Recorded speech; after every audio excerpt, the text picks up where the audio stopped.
Ayan mga kaidol at bumuhos na naman yung napakalakas na ulan ngayon. Mga kautol. Ayan. Panibagong vlog po tayo.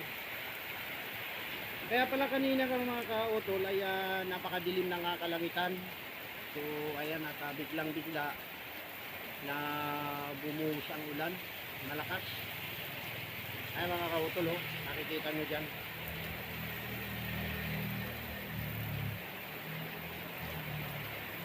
May dalang hangin pa.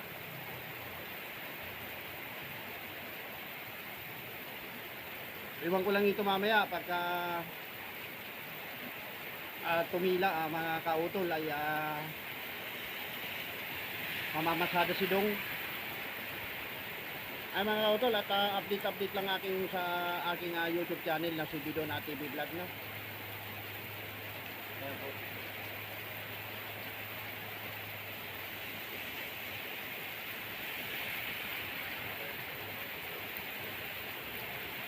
So paano mga kautol, hanggang dito na lang ang vlog na to. Dito po yung lugar kung saan sa kahabaan ng G. Lazaro. At ito ay nasa sakupan guys ng Valenzuela, Dalandanan ano.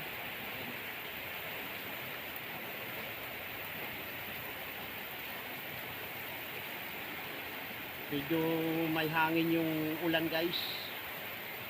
Kailangan nito yung trapal mo sa pamamasada ng tricycle ay mayroon kang trapal na medyo maganda-ganda kasi pagka hindi maganda ay mababasa ka nito.